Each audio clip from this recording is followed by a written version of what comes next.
नमस्कार दोस्तों। आज की क्लास में हम लोग जो सर्वेइंग सेकंड आपका सब्जेक्ट है उसमें जो टॉपिक्स हैं उसकी ऑलरेडी मैराथन क्लास तो हम लोग कर चुके हैं। और अगर आपने वो नहीं देखी है जिसमें पूरा सर्वे कंप्लीट है, वो क्लास का लिंक इस वीडियो के डिस्क्रिप्शन में है। लेकिन एक क्वेश्चन पेपर मैं आपको दिखाना चाहता हूं, इस वजह से दिखाना चाहता हूं कि आप ये देख लीजिए कि क्वेश्चन कैसे हैं। बच्चों के दिमाग में बहुत सारे भ्रम है कि न्यूमेरिकल आएगा कि नहीं आएगा, सर आएगा तो कैसा आएगा, किससे क्या क्वेश्चन आता है। तो मैं एक पेपर आप लोगों को ठीक तरीके से दिखा दे रहा हूं, उसको अच्छे से देख लीजिए, ठीक है। पहला बात। दूसरी बात मैं ये कह रहा हूं कि लिखने का तरीका, जैसे जो पेपर सेट मैंने अभी लिया है ना, उसमें मैंने छांट के इसलिए लिया है उसको क्योंकि उसमें जो आंसर किया गया है वो बड़ा अच्छे से किया गया है। मतलब क्वेश्चन और उसके आंसर सॉल्व पेपर से ही मैंने ले रखा है। तो आपको ये नहीं है कि वो आपने देखा नहीं हुआ, किसी न किसी के पास आपने देखा होगा, बट उसमें आंसरिंग अच्छे से लिखी गई है। इस वजह से मैं उसी पेपर को जानबूझ के लिया हूं। आज ये पढ़ाऊंगा नहीं, बल्कि आपके जो डाउट्स है ना उसके पॉइंट्स लगे कि क्या पढ़ें क्या ना पढ़ें, वो क्लियर हो जाएगा। बाकी मैं कुछ पढ़ने वाली वीडियोज और इन चीजों को मैं डिस्क्रिप्शन बॉक्स में आपके सामने दे दे रहा हूं, उसको जरूर आप देखिएगा। देखिए, इस वीडियो का डिस्क्रिप्शन बॉक्स ज्यादा इंपॉर्टेंट है इस वीडियो से भी, ठीक है ना।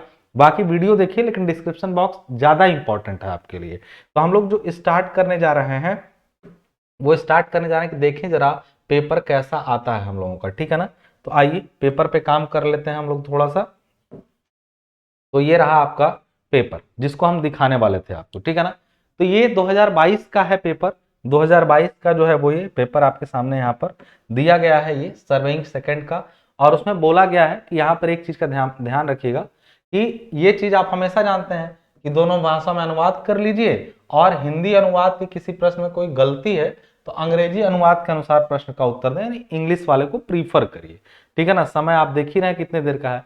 तो पहला क्वेश्चन देखिए पूछा गया, आप देख रहे हैं पहले क्वेश्चन इसमें क्या पूछा गया कि निम्नलिखित में से किन्हीं दो भागों के उत्तर दीजिए। अब तीन क्वेश्चन है, दो करने हैं और दो करेंगे तो एक क्वेश्चन 5 नंबर का है और गुणा दो करेंगे आपको 10 नंबर सीधे सीधे कंटूरिंग से मिल जाना है। कंटूरिंग से सीधे सीधे आपको 10 नंबर मिलना है। तीन में से दो करना है। आप देख रहे हैं कंटूर को परिभाषित कीजिए, कंटूर मानचित्रों के क्या उपयोग है। ये दोनों चीजों को अब देखिए आंसर कितना करना है, कंटूर क्या है, ठीक है ना। दूसरा, आपने याद करिए कि इसके उपयोग क्या है कंटूर मैप के। तो कंटूर मैप के उपयोग को मैं मेन क्लास में सबसे लास्ट में पढ़ाया था डिटेल में, कि इससे फार्मूला भी निकलवाया था कि कैपेसिटी कैसे निकलवाई जाएगी रिजर्वायर की, इंटरविजिबिलिटी कैसे चेक करी जाएगी, उसके बाद आपका कैचमेंट एरिया कैसे निकाला जाएगा। ये सब सारी चीजें तो मैंने आपको बता रखी हैं। ये बताइए इसने क्या उसको इतना एलेबोरेट किया है क्वेश्चन में। 5 नंबर का क्वेश्चन है, कंटूर क्या है, कंटूर को परिभाषित किया। उसके बाद स्थलाकृति का ज्ञान होता है, मैप के प्रयोग की बात कर रहा है, संरेखण यानी अलाइनमेंट, जलाशय की धारिता, आवाह क्षेत्र यानी जल निकास क्षेत्र, सेक्शन बनाना, इंटरविजिबिलिटी, फिर कटाव भराव का ब्यौरा। इसने केवल उसको थ्योरेटिकली एक्सप्लेन किया है, जबकि आप भी जानते हैं कि हम लोग इसमें ना जो आपका कटाव भराव का ब्यौरा या फिर जल इसका आपका जलाशय की धारिता, इसमें मैंने आपको जो प्रिज्मेटल फॉर्मूला था उसको डिराइव भी करा के बताया था। लेकिन क्या वो करना है, यहाँ पे आपको बस पूछा कि क्या उपयोग है इन नक्शों का। इतने सारे काम हम लोग कर सकते हैं किसी कंटूर मैप की मदद से, इतने काम कर सकते हैं। बाकी आपके सामने आंसर है। ये पीडीएफ जो है ना, अगर आपके पास नहीं है 2022 वाला, तो मैं इसको स्टडी मटेरियल में फ्री में डलवा दूंगा। आप इसको फ्री वाले स्टडी मटेरियल में चेक करिएगा, कोर्स में नहीं रहेगा, ठीक है ना। पेड कोर्स में नहीं है, पेड वाले में तो जो पढ़ाया हूं मैं बस ये दिखाना चाह रहा हूं कि देखिए क्वेश्चन कंटूर से कैसा आया। ये है कि कंटूर से 10 नंबर फिक्स है। मोटा मोटा मान के चलिए कि आप 10 नंबर कंटूर से भी ले जाएगा, 10 नंबर थियोडोलाइट से, और फिर बाकी के मतलब हर चैप्टर से 10-10 नंबर बांट लीजिए। कंटूर, थियोडोलाइट हुआ, टैकोमीटर हुआ, और उसके बाद आपका कर्व हुआ, और उसके बाद 3 और चैप्टर है उनको मिक्स मिला के 10 नंबर मान लीजिए। कभी कभी उससे 15 भी हो सकता है, लेकिन 10 तक ही उसको रहना है। आगे के जो चैप्टर नंबर 5, 6, 7 है उनसे मिला के 10 नंबर रहेगा। और बाकी इधर के जो 3 चैप्टर हैं, 4 चैप्टर, जिसमें से कंटूर है, थियोडोलाइट है, टैकोमीटर और कर्व है, इन चारों से मिला के आपको फिक्स है 40 नंबर लगभग, ठीक है। तो उसमें सबसे बड़ा और जटिल, अब पहले हम लोग देखते हैं। तो ये कंटूर का बता दिया पूरा। फिर दूसरे क्वेश्चन का भी आंसर बोला है किसको, कि कंटूर रेखा चित्रों की सहायता से कंटूर की विशेषताएं।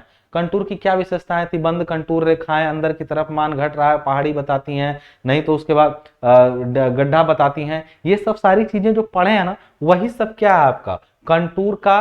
देखिए क्या क्या विशेषता है, समान ऊंचाई होती है, चपटी भूमि के केस में दूर दूर होती हैं, ढालू भूमि के केस में पास पास होती हैं, समरूपी और ढलान का मतलब ये एक दूसरे से इक्वी डिस्टेंस पे रहेंगी। मैं अभी वो बोल रहा हूं कि देखिए ये सब बंद तीखे मोड़ नहीं लेती हैं, घाटी या झील दिखाती हैं जब अंदर की तरफ मान घट रहा हो, अंदर की तरफ मान बढ़ रहा हो तो पहाड़ी को दिखाती हैं, समकोण ये रिज लाइन और वैली लाइन को इस पर काटती हैं, आपका 90 डिग्री पर काटती हैं। तो ये सब पूरा यहाँ पर बता रहा है यहाँ पे। उसके बाद एक दूसरे के मार्ग कभी नहीं काटती हैं, लेकिन कुछ विशेष परिस्थितियां जैसे ओवर हैंगिंग क्लिफ के केस में काट सकती हैं। ये सारी चीजें आपको जो है यहाँ पे ये बताते जा रहा है। फिर आपका सीधी खड़ी चट्टान की दिशा में मिलती हुई प्रतीत होती हैं। उसके बाद घाटी, फिर न्यूनतम दूरी, जहां पर कंटूर रेखाओं के बीच न्यूनतम दूरी होती है वो उस पर सबसे तीखी ढाल को प्रदर्शित करती हैं। ये सारी चीजें कंटूर की विशेषताएं हैं। आगे बोला कंटूर की विधियां बताइए। कंटूर की विधियां कौन कौन सी हैं, एक प्रत्यक्ष विधि और इनडायरेक्ट मेथड। अब बच्चों को ये कंफ्यूजन था कि सर इसमें इतना सारा चीज है, कैसे कैसे लिखेंगे। देखिए कितने आसानी से आंसर को लिखा गया है, इस पीडीएफ को जरूर देखिएगा। डायरेक्ट विधि में क्या है, अरे भाई डायरेक्ट विधि में समोच्च रेखाओं का आरेखन करता है, उनका वास्तविक रूप से जमीन पर ट्रेस किया जाता है। इस विधि में गणनाओं उन बिंदुओं की स्टाफ रीडिंग ज्ञात कर ली जाती है। जैसे नोट्स वगैरह में इन चीजों में डिटेल में चीजें हैं, तो आप उनको फिल्टर नहीं कर पा रहे हैं। कई लोगों के मन में ये कंफ्यूजन है कि सर आप इतना वो सब बताए हुए हैं, सब करना नहीं, उतना नहीं करना है। लिखने का तरीका देखिए, आप पहली विधि प्रत्यक्ष विधि को समझाएं। प्रत्यक्ष विधि के अंदर दो काम होते हैं। प्रत्यक्ष विधि के अंतर्गत पहले तो आरएल ढूंढना, जैसे मान लीजिए हमने डायरेक्ट मेथड में कंटूरिंग पे गए तो हम जगह जगह पर स्टाफ रख के आरएल ढूंढे। आरएल ढूंढने के बाद उनको कागज पे ले आएंगे तो ये बिंदु का आरएल इतना है, दूसरे बिंदु का इतना, लेकिन इन दोनों के बीच की 36 दूरी मालूम रहेगी तभी तो वो कागज पे आएंगे। एक पॉइंट यहाँ है जिसका आरएल मालूम है, दूसरा कहाँ है उसकी लोकेशन भी तो मालूम होनी चाहिए।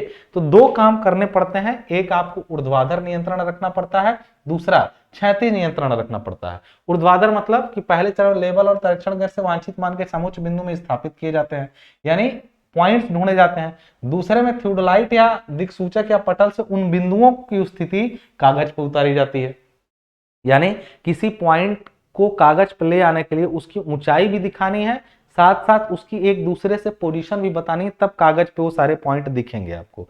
ये यहाँ है, ये यहाँ है, यहाँ है। तो पहले जब आरएल निकालते हैं तो उसको बोलते हैं वर्टिकल कंट्रोल, और जब उन बिंदुओं की स्थिति किससे, पटल यानी प्लेन टेबल से या कंपास या थियोडोलाइट की मदद से, लेवलिंग नहीं कर रहे हैं, इनकी मदद से उनकी लोकेशन ढूंढ करके उनको प्लॉट कर रहे हैं, तो उसको बोलते हैं हॉरिजॉन्टल कंट्रोल। वर्टिकल कंट्रोल में आरएल निकालते हैं, हॉरिजॉन्टल कंट्रोल में उनको ड्राइंग शीट पर स्टैब्लिश करते हैं। इन्हीं प्रक्रियाओं को, डायरेक्ट मेथड को यहाँ पर नीचे समझाया गया है। आप इन चीजों को देखिए, ये पढ़ाया गया है कि मान लिया है, अब इसको आप जितना इलेबोरेटिव लिख पाए, आप इसको जानते हैं अच्छे तरीके से कि क्षेत्र में कई सारे बिंदुओं पर रीडिंग रख रख के पाठ्यांक जो है वो लिया जाता है, और लेने के बाद फिर ऑफिस में बैठ करके उनके आरएल के आधार पे, ये केवल एक डायग्राम दिखाया गया, आप ऐसा ही दिखाएं जरूर नहीं है। बस ये ध्यान रखिएगा, इनको ये जो स्टेप्स लिखे गए हैं ना वो बड़े, मतलब एक बार इसलिए रीडिंग लगा लीजिएगा कि आपको ना अभी चीजें आती जरूर हैं, लेकिन उनको लिखना नहीं आ रहा है, सही भाषा में नहीं लिख पा रहा है। तो उसके लिए जो मैंने आपको समझाया है डायरेक्ट मेथड में, या जो अभी चीजें बोली, उन्हीं को एक एक चीजों को समझाया। अब ये बताइए कि इसने ना समझाते समय एग्जाम्पल के लिए कुछ चीजें मानी हैं, तो आप उन एग्जाम्पल को ना भी माने तो भी चलेगा। आप सीधे सीधे प्रक्रिया बताइए कि क्षेत्र में जाइए, इस बिंदु को ढूंढिए, फिर उस बिंदु का आरएल निकाल लीजिए, फिर दूसरे बिंदु को ढूंढिए, उसका भी आरएल निकाल लीजिए, फिर पहले बिंदु से दूसरे बिंदु की स्थिति निकालिए, उसके बाद उन दोनों बिंदुओं को कागज पर प्लॉट करिए। प्लॉट करने के बाद ऐसे ही समस्त बिंदुओं को जिनका आरएल निकाल सकते हैं निकालिए, और उनकी स्थिति के अनुसार उनको कागज पर प्लॉट करिए। प्लॉट करने के बाद उनको क्या करिए, ढूंढिए ऑफिस में बैठ के कि कौन कौन सी जगह पर कंटूर समान मान की उच्चताएं हैं, और उनको आपस में मिला दीजिए, कंटूर लाइन बन जाएगी। तो डायरेक्ट मेथड बहुत ही समय लेवा है, क्योंकि दो कंटूर रेखाओं का समान मान पे मिलाना बहुत मुश्किल काम होता है। तो ये केवल डायरेक्ट मेथड को यहाँ पे समझाया है, लेकिन हमसे यहाँ पर क्या पूछा है क्वेश्चन में, देखिए यहाँ पर देखें जरा क्वेश्चन में क्या पूछा है हमसे। क्वेश्चन में हमसे पूछा है कि कंटूर की विभिन्न विधियों का उल्लेख कीजिए किसी एक को विस्तार से। तो इसने डायरेक्ट वाले को विस्तार से समझाया है, लेकिन विभिन्न विधियों को बताना तो जरूर है कि डायरेक्ट होती हैं, इनडायरेक्ट होती हैं, और इनडायरेक्ट में भी वर्गों द्वारा, उसके बाद आपका टैकोमीटर, उसके बाद क्रॉस डायरेक्शन में, यानी ट्रांसवर्स कंटूरिंग होती है, जिसको हम लोग नदियों या रेल लाइन के लिए करते हैं। तो इसको इसके में किसी एक विस्तार को समझाना है तो उसने डायरेक्ट वाले को विस्तार से समझा दिया है। तो इसमें बताया कि डायरेक्ट इनडायरेक्ट क्या होती है वो बताया। जैसे यहाँ पर इसने क्या बताया, पहले तीसरे क्वेश्चन के आंसर में यहाँ पे बताया कंटूरिंग की निम्नलिखित प्रत्यक्ष विधि और परोक्ष विधि। तो प्रत्यक्ष विधि समझाया है और उसको डायरेक्ट से केवल नाम लिया है दोनों का, प्रत्यक्ष और अप्रत्यक्ष, केवल नाम लिया है, समझाया केवल प्रत्यक्ष को है। आप थोड़ा अप्रत्यक्ष के बारे में लिख दीजिएगा कि इससे सीधी नहीं होती है। तो चलिए वो कंटूर से रिलेटेड पूरी बात हो गई कंटूर का। अब थियोडोलाइट, देखो कंटूरिंग पूरा थ्योरेटिकल है और 10 नंबर दे ही के जाना है, ये तय है, ठीक है ना। अब बोला है दूसरा वाला कि ट्रांजिट थियोडोलाइट से आ गया पूरा, ने पूरा क्वेश्चन देखेंगे घुमा फिरा के, ट्रांजिट वर्नियर थियोडोलाइट के विभिन्न भागों के नाम, फिर इसका पुनरावर्तन पुनरावर्तन यानी ये है रिपीटेशन मेथड, रिपीटेशन मेथड को करने की प्रक्रिया को समझाइए। तीसरा बोल दिया न्यूमेरिकल, बिजली के खंभे एबी की ऊंचाई दिस करने के लिए पर किया गया। मैं तीनों चीजों आपको मेरे को देखो, आप थियोडोलाइट से कितना है, कोई 2 भाग देने हैं, तो तुम अगर न्यूमेरिकल से घबरा रहे, जबकि ये सबसे आसान है और तगड़ा नंबर देके जाएगा, सबसे आसान है न्यूमेरिकल है। अरे तुम हाइट एंड डिस्टेंस पढ़े हो ना, बस उसी का न्यूमेरिकल ये है, तुम तुरंत लगा लोगे इसको, ठीक है ना। अब ये भी 5 गुणा 2 यानी 10 नंबर ये भी आपको पूरा देके जाएगा थियोडोलाइट। और थियोडोलाइट से न्यूमेरिकल इस टाइप का जो आया हुआ है, जिसमें ट्रिग्नोमेट्रिकल थियोडोलाइट की बात करी, ट्रिग्नोमेट्रिकल आपके लेवलिंग की बात की गई है, उसका ये असल में लेवलिंग ही है, ट्रिग्नोमेट्रिकल लेवलिंग किया गया है।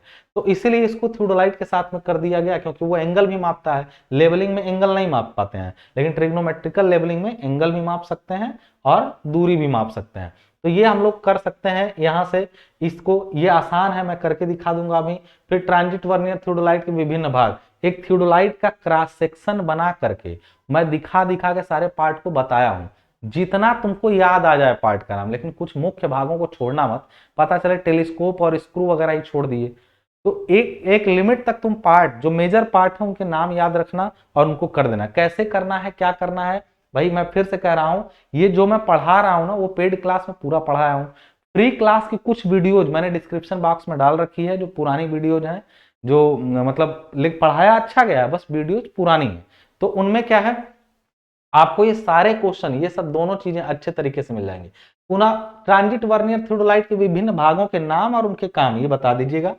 पुनरावर्तन विधि में कोणीय माप, इसमें रिपीटेशन मेथड में करते क्या है, देखिए सिंपल सा लिखने का तरीका भी इसको समझाऊंगा। इसको इसलिए दिखिएगा, इस वाले को इसको इसलिए देखिए, क्योंकि कोई भी विधि जब आ रही है ना, तो बच्चे ये घबरा जा रहे हैं ना कि सर विधि को कैसे लिखें, विधि मतलब प्रॉब्लम की कैसे कैसे लिखें। देखिए पुनरावर्तन विधि या मेजरिंग बाय रिपीटेशन मेथड, ठीक है ना। 3 मेथड होते हैं एंगल मापने के हॉरिजॉन्टल, एक होता है ऑर्डिनरी या जनरल मेथड, दूसरा होता है रिपीटेशन और तीसरा होता है रिटरेशन, ठीक है ना। तो रिपीटेशन मेथड में करते हैं ना इसको, आवृत्ति विधि में उसी कोण, देखिए ये मेन बात बताया है, आवृत्ति विधि में उसी कोण को, एक ही कोण को उपकरण से बार बार मापकर पिछले मान में जोड़ते जाते हैं और अंतिम योगफल को प्रेक्षणों की कुल संख्या से भाग देकर वृहद औसत की गणना की जाती है। यही मेन बात है। जैसे मान लीजिए ये एंगल मापना था, तो पहले P की तरफ सेट करके थियोडोलाइट को Q की तरफ घुमा के एंगल मापे, मान लीजिए कुछ आया X, ठीक है ना। तो X आ गया ना, X का मतलब मान लीजिए हम एक पल के लिए मान लेते हैं 30 डिग्री, एक पल के लिए, असल में इतना आता नहीं है 30 डिग्री, कुछ मिनट कुछ सेकंड आएगा। तो मान लीजिए यहां से ये नापे 30 डिग्री, कुछ मत करिए, वापस से थियोडोलाइट को पीछे ले आइए, पीछे का मतलब रीडिंग के साथ में कस लीजिए क्लैंप को। मान लीजिए अब यह कुछ लोगों को नहीं याद आ रहा तो मैं बता दूं, थियोडोलाइट को यहां से जब ऐसे एक रीडिंग यहां पर 0 लिखी है, तो इससे ऐसे घुमाएंगे ना, तो इधर देखेगा तो 30 बताने लगेगा। तो जब 30 बता रहा है ना, तो वहीं पर उसको कस के अब पूरा घुमाइए, पूरा ऐसे नीचे से घुमाएंगे, तो अब 30 के आगे फिर पढ़िए इसी को, मतलब पहले यहां से यहां का एंगल पढ़े, फिर पूरा उपकरण ही ऐसे घुमा दिए, तो ये निडल केवल नहीं आई, केवल वर्नियर नहीं घुमा, पूरी मीन। तो पहले जहां पे रीडिंग 0 दिखाएगी, फिर यहाँ पे 30, फिर 30 वाले को पकड़ के यहां घुमा के फिर इधर नापिए तो दिखाएगा 60, फिर इधर से घुमाइए, फिर 60 के बाद नापिए 30। यानी आपने इसी एंगल को 30 के बाद पहले 0 से 30 पर नापा, फिर 30 से ही आगे बढ़ा लिया 30 डिग्री, और चूंकि एंगल तो 30 ही डिग्री है तो 60 बताएगा, फिर 60 को इधर बैक करके फिर आगे नापा तो वो 90 बताएगा। यानी इस तरीके से 3 बार आपको रीडिंग लेना है और तीनों, अब देखो तीनों एक ही नहीं आएगा, अलग अलग रीडिंग बताएगा। तो ये समझ लेना आपको तीनों का औसत लेना है। तो केवल 3 ही नहीं भाई, ये नहीं लिखा है कि 3, ये कहा जाता है कि 3 पर्याप्त होते हैं। यानी हमने बोला कि आवृत्ति विधि में उसी कोण को उपकरण से बार बार माप कर पिछले मान में जोड़ते जाते हैं। यानी पहले नापे, जो आया फिर उसी के आगे और बढ़ा दिए, फिर उसी के आगे सब जुड़ गया। मान लो 3 बार किए 90 आया, 90 बटा फिर बार बार जोड़ते जाते हैं, यानी कई बार, और वो कई बार 3 आसान है। कई बार बोला ना कि मान में जोड़ते जाते हैं और अंतिम योगफल को प्रेक्षणों की कुल संख्या से भाग देकर, यानी यदि हम 3 बार घुमाए हैं तो 3 से डिवाइड करेंगे, 4 बार घुमाए हैं तो 4 से डिवाइड करेंगे। ये सुझाव है कि 3 बार कर लीजिए, ठीक है ना। तो ये करने के बाद बोला जब ये कर लेंगे तो उसके बाद क्या करिए, जोड़ते जाते हैं, फिर कुल संख्या से भाग दें। तो एक बार मान लीजिए आप जानते हैं कि थियोडोलाइट में फेस लेफ्ट और फेस राइट ऑब्जर्वेशन लिया जाता है, ठीक है ना। फेस लेफ्ट करके हमने इसको नापा, फिर घुमा के फिर इसी को, फिर घुमा के फिर इसी को, ऐसे कई बार नाप दिया हम लोगों ने। तो 3 बार लिया ना, तो उसका 3 बार का एवरेज ले लिए, ठीक है ना, एक फेस लेफ्ट ऑब्जर्वेशन में।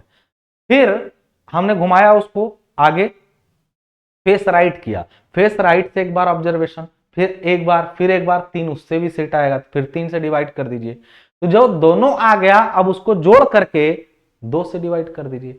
यानी पहले 3 का एवरेज इसका, 3 का एवरेज इसका, फिर जो दोनों रीडिंग आई उन दोनों को जोड़ के 2 से डिवाइड कर दीजिए, तो आपका आ जाएगा कि एक्चुअल वो कोण कितना है। इससे क्या होता है ना कि एक बार में आई हुई एरर आराम से क्या होती है, खत्म हो जाती है। तो रिपीटेशन मेथड में, आवृत्ति विधि में हम लोग क्या करते हैं, 3 फेस लेफ्ट ऑब्जर्वेशन लेते हैं, 3 फेस राइट, पहले इन 3 का औसत, फिर इन 3 का औसत, फिर इन दोनों का औसत मिला देंगे, खत्म हो जाएगा। उसी चीज को लिखना कैसे है, देखिए POQ बना करके प्रथम पारी, प्रथम पारी का मतलब हुआ P से Q एक बार मापना, एक पारी, फिर आएगा आपका इसी तरीके से द्वितीय पारी या द्वितीय आवृत्ति, इसी तरह तृतीय भी हो सकता है। देखिए द्वितीय में क्या की, देखिए यहां पर पाठ्यांक एक पारी कंप्लीट करके पूरा प्रोसेस बताया। थियोडोलाइट से रीडिंग लेने में एक बार में P से Q घुमा के एंगल लेने का तरीका यहां समझाया, ठीक। फिर दूसरी पारी में भी एंगल लिखने का तरीका। अब 2 बार पठन हो चुका है, आप चाहें तो अन्य पारियां या 3 बार करिए, यही काम फिर करिए। उपरोक्त प्रक्रिया को वांछित बार दोहराया जाए, वांछित मतलब 3, 4, 5 जितनी जरूरत हो, लेकिन रिकमेंडेड है 3, मैं बार बार कह रहा हूं। उपरोक्त 2 पारी को समझाया, फिर तीसरी, चौथी, पांचवी जितनी लेना चाहे, औसत मान पढ़ने के लिए सामान्यतः 3 पारियां पर्याप्त समझी जाती हैं। लिखा है ना, प्रत्येक पारी में दोनों वर्नियर A व B पढ़ना नहीं भूलते। अंतिम पारी में जो पाठ्यांक प्राप्त होता है उसे पारियों की संख्या से भाग देकर, अंतिम वाले में, अंतिम का मतलब अरे एक बार 30 पढ़े, फिर 30 के आगे 60, फिर 60 के बाद 90, अंतिम में परिणाम 90 हुआ, 90/3 कर दिए। जो औसत मान आता है वो कोण POQ का बायां फलक आया, क्योंकि बाएं सही अभी 1, 2, 3 किए थे।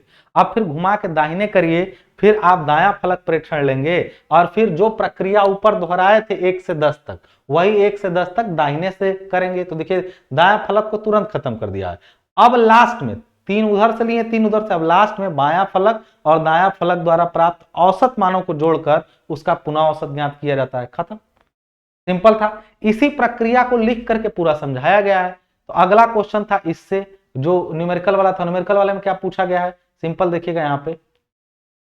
न्यूमेरिकल वाले में देखिए, ये पहले क्वेश्चन का आंसर है कि थियोडोलाइट में क्या क्या पाया जाता है। अरे पहले दूरबीन है, फिर वर्टिकल, ये सब पूरा मैंने डायग्राम बना के बताया। हालांकि डायग्राम आपसे नहीं पूछेगा, ये सिलेबस में मना किया गया है, लेकिन यदि पूछ दिया, मतलब बना दिए तो बड़ा अच्छा बात है, ना बनाई तो कोई बड़ी बात नहीं, लेकिन उनके नाम लिख करके उनके बारे में बताना है आपको कि इतनी सारी चीजें पाई जाती हैं। अब बोलिए, हमसे क्वेश्चन बोला गया यहाँ पे, भाई देखिए बिजली के खंभे AB की ऊंचाई निर्धारित करनी है। कोई खंभा है बिजली का, उसकी ऊंचाई निर्धारित करनी है, खंभे का नाम है AB, ऊंचाई निर्धारित करनी है, ठीक है ना।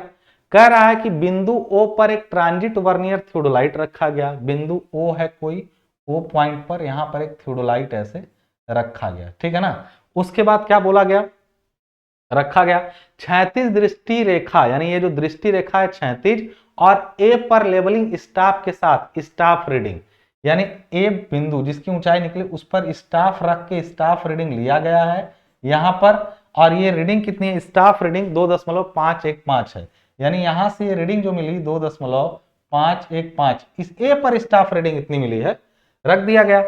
ए से थियोडोलाइट की क्षैतिज दूरी 40 मीटर है, यहां से यहां तक ये दूरी है 40 मीटर। क्लियर है यहाँ पे बात। फिर उसके बाद क्या किया गया, बिंदु बी का उन्नयन कोण, यानी बिंदु बी जो है इसका उन्नयन मतलब होता है क्या, एंगल ऑफ एलिवेशन, ठीक है ना। उन्नयन कोण जो है वो 35 डिग्री 40 मिनट 20 सेकंड, यानी ये एंगल 35 डिग्री 40 मिनट और 20 सेकंड मापा गया, ठीक है ना। बिजली के खंभे AB की ऊंचाई, तो AB की ऊंचाई क्या होगी, अरे ये एंगल पता है, हाई दूरी तो 40 ही होगी, चाहे नीचे हो चाहे ऊपर, तो तुम इसको निकाल लेना। मान लो ये क्या है, स्मॉल h है और उसी में हाई 2.515 जोड़ देना, तो ये h कितना होगा तुम बताओ। ये एंगल पता है, ये दूरी पता है, तो ये लंब h/40 बराबर tan दिस बराबर h बाई दिस 40, यानी हम लोग h बराबर कहें तो 40 tan 35 डिग्री 40 मिनट और 20 सेकंड, अब प्लस उसी में जोड़ देंगे 2.515, ये आया h और ये नीचे वाला जुड़ा, ये पूरी हाइट आ गई, यानी 40 tan 35 degree 40 minute 20 second plus ये। देखिए जरा क्या किया गया है, तो देखिए जरा क्या किया गया है। आसान था कि नहीं, इससे आसान क्वेश्चन नहीं आएगा बेटा न्यूमेरिकल में। देखो 40 tan 35 डिग्री ये पूरा आ गया। अब देखो ये एक काम किया है कि वक्रता और वर्तन की त्रुटि निकाला है। देखो यहां से यहां तक दूरी कितनी है, 40 मीटर। अच्छा ये हमसे क्वेश्चन में तो बोला नहीं, तो ये किया क्या है ना कि ये जो रीडिंग पढ़ी गई है इस रीडिंग को संशोधित किया, तुम मत करना, वक्रता वर्तन का मत करना। क्यों, ये 40 मीटर की दूरी केवल है, 100 मीटर की दूरी तक वक्रता और वर्तन का जो प्रभाव है उसको छोड़ा जा सकता है, इसलिए आप ये स्टेप मत करिएगा, ये बिना मतलब का स्टेप किया गया है। अब कुछ लोगों को लगेगा कि आप ही ज्ञानी हैं, जी हाँ यहाँ मैं, हमारी बात सुनिए, ठीक है ना। ये जो आया ना 28.712, क्योंकि देखो इतना कम आएगा मीटर में, इतना मीटर, तुम बताओ डायरेक्ट इसमें सीधे 2.151 जोड़ दो तो जो आया था, जो 40 tan इसका वैल्यू आया उसमें तुम सीधे क्या करो, ये पूरा फर्जी बढ़ाया हुआ इतना, इसी में इसको 2.515 को जोड़ दो, इन दोनों को जोड़ोगे आई 0.0001, इसको जोड़ो चाहे मत जोड़ो यार, कुछ आना नहीं है, 3 ही अंक तक लिया है, ये 4 अंक तक गया है, इन्हीं को जोड़ के सीधे आंसर है, इसका कोई मतलब हुआ नहीं। बात समझ आ रही है। तो ये वक्रता वर्तन का संशोधन क्यों इतना कम आया, क्योंकि इतनी नजदीक दूरी के लिए जरूरत ही नहीं थी करने की, ठीक है ना। बस आप इन्हीं दोनों को करिएगा, सीधे ये निकालने के बाद इसको जोड़ दीजिएगा। तो ये RL वगैरह का नहीं, बिजली के खंभे की ऊंचाई निकालनी, ये भी फर्जी का काम। अब कुछ बच्चे पढ़ते, यदि बिजली के खंभे का समानित तल ये है तो फिर खंभे का समानित तल पूछा हमसे, हमसे पूछा है। यदि पूछा रहता कि यदि उसका समानित तल इतना है तो इसका समानित तल बताइए, कहीं हमसे पूछा है, जरा हम देखें तो। देखिए बिजली खंभे की ऊंचाई की गणना कीजिए, हम ऊंचाई निकाल के चलते बनेंगे कि लगेंगे उसका नाटक करने, बिना मतलब की कोई बात नहीं, यहां पर किया गया थोड़ा सा उसको इग्नोर करिएगा। तो देखिए इसी क्वेश्चन को चित्र के अनुसार फलाना डिमका हो गया, बना दिया चित्र, इसको मैंने h लिया था, इसको सीधे लिख दिया था, यहाँ इसको भी लिख लिया h1, यहाँ h1 को यहाँ दिखा रहा है, गलती मत करिएगा, आप हमेशा h1 को यहाँ दिखाइएगा। रीजन, क्योंकि देखो ये हो सकता है जमीन ऊपर उठे और ये कम हो जाए, ये नहीं है, ये है h1, ये डायग्राम में भी गलती है थोड़ी सी, ये h1 यहाँ तक की दूरी है इसके बेस से, क्योंकि यहाँ पर पाठ्यांक लिया गया है रीडिंग रख के, ठीक है ना। तो आप वहां h1 बने, h1 प्लस वो h जोड़ना है, तो देखिए यहां से निकाल लिया आपका h बराबर d tan अल्फा, h निकाला, फिर h1 सीधे जोड़िएगा, खंबे की लंबाई आ जाएगी, खत्म हो जाएगा, उतना बवाल नहीं था। अगला पूछा टैकोमेट्रिक सर्वेक्षण क्या है, टैकोमेट्रिक सर्वेक्षण के लिए प्रयुक्त उपकरण। टैकोमेट्रिक सर्वेक्षण क्या है भैया, अरे दूरी मापने की तीव्र प्रक्रिया है और उसमें उपकरण दो ही प्रयोग होते हैं, एक टैकोमीटर और एक स्टाफ प्रयोग कर लिए, चाहे टैकोमेट्री सब्सटेंस बार यूज कर लीजिए, जो आपका मर्जी हो, वो अधिक दूरी के लिए सब्सटेंस बार, नहीं तो टैकोमीटर में तो टैकोमीटर और स्टेडिया रॉड, ये दोनों चीजें हैं, टैकोमीटर प्रयोग होता है और ये टैकोमेट्री क्या है, टैकोमीटर में प्रयोग होने वाला उपकरण, तो ये दोनों इनको समझा दिया है। टैकोमीटर क्या, साधारण थियोडोलाइट है जिसमें स्टेडिया डायाफ्राम लगा रहता है, ये सब मैं पढ़ा चुका हूं, मैं फिर से कह रहा हूं, मैं पढ़ा नहीं रहा हूं, बस आपको बता रहा हूं। मैराथन क्लास की लिंक डिस्क्रिप्शन में है, काफी मदद आपको उससे मिल जाएगी। यदि मैं आपसे कहूं कि जो मैं रिकमेंड कर रहा हूं इस वीडियो में उसको देख के चलाइए, चूंकि आपके पास टाइम है, तो 5 घंटे यदि ठीक से दे लेते हैं आप, 5 घंटे ठीक से दे लेते हैं तो आपका पेपर बुरा नहीं जाने वाला, ये गारंटी दे रहा हूं मैं। और भी देखो न्यूमेरिकल में भी 3 क्वेश्चन थे, न्यूमेरिकल तुम आसान था, सबसे आसान न्यूमेरिकल भी कम समय में हो जाता, लेकिन वो नंबर पूरा देता है, आपको कटता भी नहीं उसमें नंबर, आंसर सही रहता तो ये जान लीजिए वो सब बवाल है। ये टैकोमीटर को समझाया है, और टैकोमीटर में प्रयोग की जाने वाली चीजें कितनी होती हैं, तो टैकोमीटर को समझाया पूरा, थियोडोलाइट है। फिर उसके बाद हमको बताया कि इसमें दो चीजें पाई जाती हैं, ये दोनों बता दिया। क्वेश्चन में हमसे पूछा गया एक कि प्रयुक्त पदों की व्याख्या करते हुए ऊर्ध्वाधर दूरी v और क्षैतिज दूरी h का सूत्र लिखिए। मैं एक बात बता दूं, टैकोमीटर से आप जब दूरी निकालते हैं, मतलब यहां से कहीं खड़े होकर दूरी नापना चाहते हैं, तो फॉर्मूला होता है ks प्लस सी। लेकिन कहीं ऊपर देख रहे हो तो एलिवेशन, या फिर ऊंचे देख रहे हो तब की दूरी की गणना के लिए फार्मूले का डेरिवेशन भी मैंने कराया है। लेकिन आपकी किसी भी बुक में जल्दी डेरिवेशन नहीं कराया गया, हिंदी किताबों में खासकर। तो मैं आपको बता दूं, वो पूछेगा मैंने डेरिवेशन आपसे। जैसे ये फार्मूला आपका आया ना, ये जो फार्मूला याद होगा आप लोगों को, अगर थोड़ा भी कोई पढ़ा होगा टैकोमीटर तो, कि क्षैतिज वर्टिकल होल्डिंग के केस में ये दोनों फार्मूले होंगे, और जब नॉर्मल होल्डिंग होगा तो ये दोनों फार्मूला होगा। अब इसमें एक चीज जान लीजिए कि आप एक बार एंगल ऑफ थीटा एलिवेशन के लिए फार्मूला है, और एक यहाँ पे यहां से यहां तक का डिप्रेशन के लिए फार्मूला है। मैं इतना बता दूं कि इन फार्मूलों का डेरिवेशन भी मैं कराया हुआ हूं, लेकिन आज के लिए आपको फार्मूला याद करना पड़ेगा बस केवल। अब याद करना पड़ेगा दोस्त, कर लो, मैं ये फिर से कह रहा हूं। नहीं हो पा रहा है तो कोई बात नहीं, ये वाला फार्मूला वाला छोड़ देना, क्योंकि ये पूछा ही है एच, और इसका फार्मूला बताइए। तो फार्मूला इतना ही लिखना है, तुम एग्जाम में अगर याद करके लिख दिए तो अच्छी बात है। छोड़ना चाह रहा क्वेश्चन तो दूसरा कर लो, देखो टैकोमीटर से भी कितना, लेकिन मैं इनका डेरिवेशन करा दिया हूं, और अच्छे से समझा के एक एक डेरिवेशन, अपने से भी नहीं करा कराया दिखाया हूं, मैं पूरा कराया हूं डेरिवेशन इसका। तो मैं आपको बता दूं यहाँ पे, जैसे हमसे क्वेश्चन क्या पूछा गया, हमसे पूछा गया, देखो इससे भी 10 नंबर है, मतलब कंटूर से 10 नंबर आया, थियोडोलाइट से 10 नंबर दे रहा है, 15-15 नंबर करना, उसमें से 10-10 है। अब ये टैकोमीटर से भी 10 नंबर कर दिया, यानी क्या है, टैकोमेट्री सर्वेक्षण क्या है, प्रयुक्त उपकरणों का, ये तो कंफर्म कर लोगे तुम। टैकोमेट्री की स्टेडिया प्रणाली की व्याख्या कीजिए। दो प्रणाली होती हैं, एक स्टेडिया प्रणाली होती है और एक दूसरी प्रणाली है। स्टेडिया में भी दो तरीके होते हैं ना, स्टेडिया में दो होते हैं, एक फिक्स्ड और एक मूवेबल। देखो टैकोमीटर ना स्टेडिया के अलावा वो ट्रिग्नोमेट्री से भी काम कर सकता है, लेकिन वो तुम लोग को बताया नहीं जाता है। स्टेडिया में दो मेथड होते हैं, एक फिक्स्ड हेयर और एक movable hair method. Fixed hair में दोनों हेयर फिक्स रहती हैं और स्टेडिया इंटरसेप्ट का मान बदलता जाता है, और मूवेबल में जो क्रॉस हेयर होती है ना स्टेडिया वाली, वही उनके बीच की दूरी बदलती जाती है। तो इन दोनों को कर दो। अगर तुमको ये फार्मूला नहीं याद है तो आप फार्मूला याद है तो इसको कर दो, तुम्हारे पास दोनों रास्ते हैं। कहने का मतलब यहां पर यह है कि आपको बताया यहाँ पे फार्मूला, फिर स्टेडिया मेथड का पूछा कि क्या।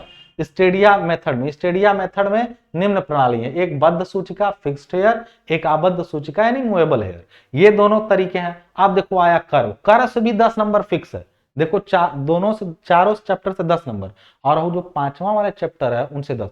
अब एक चीज मैं आपको यहाँ पे ध्यान दिला दूं, कर्व से क्या क्वेश्चन पूछा गया। पहला है वक्र के तत्वों को दर्शाने वाला एक स्वच्छ रेखा चित्र के साथ एक सरल वृत्ताकार वक्र की व्याख्या कीजिए। यानी असल में आपको सिंपल सर्कुलर कर्व के जो एलिमेंट्स हैं उनको बताना है। तो कर्व बनाना, उसमें कर्व की त्रिज्या, कर्व की लंबाई, उसका स्पर्श मतलब टेंजेंट लेंथ बताना है, लॉन्ग कॉर्ड की लेंथ बताना है, मिड ऑर्डिनेट बताना है, वर्टेक्स डिस्टेंस बताना है।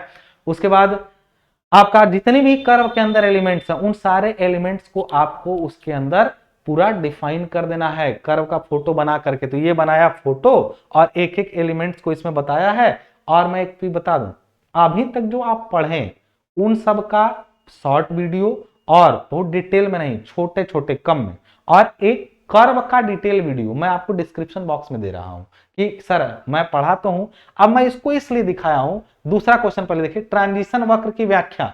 क्या ट्रांजिशन कर्व की सेटिंग है? नहीं। व्याख्या शब्द क्या, अब ट्रांजिशन कर्व की व्याख्या क्या बताएं।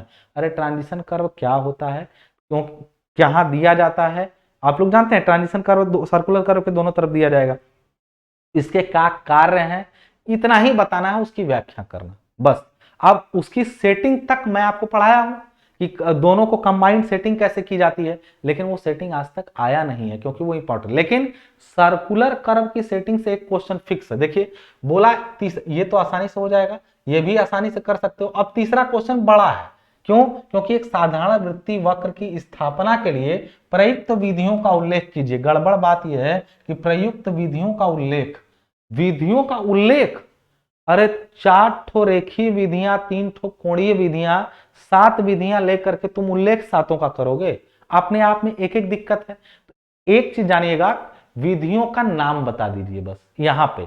अब नाम बताने के बाद किसी एक दो का उल्लेख कर दीजिए। ऐसे में पूरे का उल्लेख करेंगे तो देखिए कितना लंबा ये क्वेश्चन जाता है, क्योंकि जैसे ही वक्र के तत्वों वाला देखिएगा, ट्रांजिशन फिर तीसरा देखिएगा। तो पहला तत्वों को समझाया है कि क्या होता है, तो ये पूरे देखो इतना ही में ये क्वेश्चन खत्म हो गया। दूसरा आप ट्रांजिशन कर्व का बोला गया है कि क्या होता है, तो ट्रांजिशन कर्व करके यहां से ट्रांजिशन कर्व का भी क्वेश्चन पूरा खत्म हो गया। अब तीसरा है, देखो ट्रांजिशन वाला क्वेश्चन यहीं शुरू के यहीं तक खत्म हो गया, ज्यादा कुछ है नहीं। थोड़ा और बढ़ा सकते हो कि इसके क्या क्या फायदे नुकसान है, लेकिन वक्र को लगाने की विधियां बात करते हो तो दो विधियां, एक विधियां है रैखिक विधियां, और रैखिक विधियों को कई विधियां, रैखिक में पहला, रैखिक में पहले का इलेबोरेशन, फिर पहला भी हुआ रैखिक में, फिर दूसरा, फिर उसके बाद अब आएंगे यहां पे रैखिक में तीसरा, या जो इतने सारी विधियां, फिर चौथा, चौथा के बाद फिर कोणीय विधियां भी हैं, पता नहीं उसको ये किया है कि नहीं किया है कोणीय विधियों को। यहां पर देखिए ये दूसरा कोणीय विधियां, अब तुम समझ रहे हो इसका मतलब क्या हो रहा है। और ये जो किया है ना, उसमें एक चीज जानना, तुमसे कोई एक विधि पूछ सकता है, ठीक है ना। वो जो विधियों का उल्लेख करिए, और उल्लेख में ना ये जो किया है, इसमें से मैं तुमको बता दूं रैखिक विधियों में 4 होती हैं। एक एक दीर्घ जीवा से खस के उठा करके, दूसरा जो होता है स्पर्श रेखा से खस के, तीसरा बढ़ाई गई जीवाओं से, चौथा जीवाओं के क्रमिक संधि विभाजन द्वारा, और तीसरी ये तो 4 रेखीय विधियां हुई। कोणीय में रैंकिन डिफ्लेक्शन एंगल, दूसरा टू थियोडोलाइट मेथड, तीसरा टैकोमेट्री मेथड।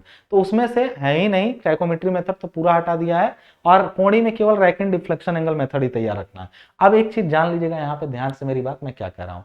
कोणीय विधियों को भी ये लेकर के यहां से समझाया है।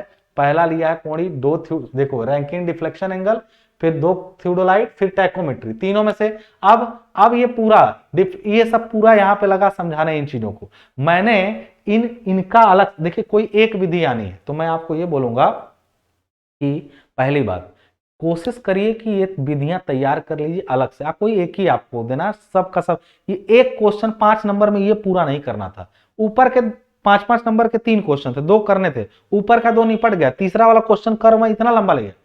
तो इसका सरल तरीका कर्व का मैंने आपको डिस्क्रिप्शन बॉक्स में लिंक दे रखी है सर्वे वाली, उसको कंप्लीट कर लीजिएगा, हो जाएगा। ज्यादा नहीं है, 3 घंटे लगेगा पूरे सर्वे को खत्म करने में। लेकिन लिखने का तरीका जो है ऐसे ही रखिएगा जैसे ये रख रहा है, जैसे ये रख रहा है ना उसी तरीके से लिखने का तरीका रखिएगा। फिर देखिए जैसे लिखने का तरीका इसलिए कि इसको पढ़ लो, ये क्या क्या किया है, इसके बाद ये करना है, इसके बाद ये करना है, और इसके एक आध चीजें भूल गई तो तुम अपनी भाषा में लिखो, स्टेप बना के। जब भी किसी चीज का विधि पूछे तो हमेशा स्टेप बना के लिखना, कि अच्छा जो कर रहे हो वही लिखो, किताब का जरूर नहीं कि क्या छूटा इसके बाद ये ना, ये मत याद करो कभी भी कि इसके बाद ये, इसके बाद नहीं, तुम करो ना। तुम जैसे वहां करवा रहे थे उसके बाद ये करेंगे, फिर ये करेंगे, फिर ये करेंगे, और वो डायग्राम जो रिलेटिविटी है वो दिखा देना। कर्व मैंने बोला कि कोई छोटा टॉपिक नहीं है, इसीलिए मैंने फ्री ऑफ कॉस्ट उसको पढ़ा रखा है, आप पढ़ लीजिए जाके, मैं बार बार कह रहा हूं। तो इसको तैयार रखिएगा कर्व का। अब देखो कर्व यहां से 40 नंबर हो चुका है, अब सीधे पूछा कि किसी 2 भागों के उत्तर दीजिए, auto level, total station, remote sensing, GPS, और 2 पर टिप्पणी लिखने का। अब वो 3 चैप्टर नंबर 5, 6, 7 जिसमें कि जीपीएस है, ऑटो लेवल है, जीआईएस है, उस एडवांस सर्वेइंग इक्विपमेंट्स हैं, सबको मिला के कोई 2-3 दे देगा और किसी 2 पर टिप्पणी लिखना पड़ेगा। तो पहली बात कि इन्हीं चारों को तो पहले तैयार कर लीजिए, इसी में आंसर दिया गया है। दूसरा बात, अब ये फोटो नहीं बनाना, आपको मना किया गया है साफ साफ कि किसी भी इंस्ट्रूमेंट का फोटो सर्वेइंग में नहीं पूछा जाएगा। तो ये मैं तरीका बता रहा हूं, इसको करने के बाद दोस्त इसको रीडिंग यहीं से लगा लेना। मैं तो पढ़ाया ही हूं, लेकिन और ये खास कर उन बच्चों जो पेड क्लास में बच्चे हैं, काफी कंफ्यूजन उनकी भी थी। जो फ्री वाले हैं तो देखो वो क्या ही समझो, एकदम नहीं पढ़ा है वो ये आज का वीडियो तो बेकार ही देख रहा है। लेकिन जो पढ़े हैं अब तक कुछ, चाहे अपने से चाहे हमसे, लेकिन थोड़ा भी पढ़े हैं तो इसको देख लो ठीक से, और देख करके देखो इनको इलेबोरेट किया सबको, उसके बाद जो है आपका यहाँ पे चीजें खत्म हो गई पूरी की पूरा। तो इन सारे उपकरणों को इलेबोरेट किया है, तुमको कोई 2 ही करना पड़ेगा, कर लेना आराम से।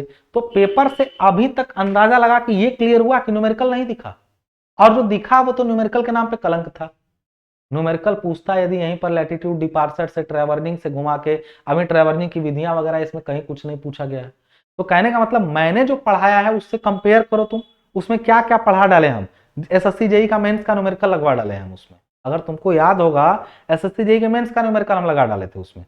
तो देखो एक होता है चीजों को गहनता से पढ़ लेना, तो उसके लिए तो पेड क्लास है, लेकिन जो फ्री कंटेंट है वो तुम्हारे पास होने के लिए पर्याप्त मैंने दे रखा है। तो भाई थोड़ा अंतर तो होगा ही, कोई चीज 40 घंटे 50 घंटे मैंने क्लियर करी, कोई जल्दी क्लियर करी, थोड़ा अंतर तो पड़ता है।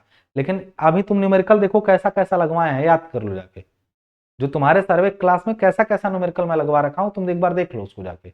दोस्त ये हमेशा ध्यान रखो कि तुम इतना तैयार करके, ये पेपर तैयार कर, ये वाले पेपर का पीडीएफ में डाल रहा हूं, उसको जरूर तैयार कर लेना पूरा।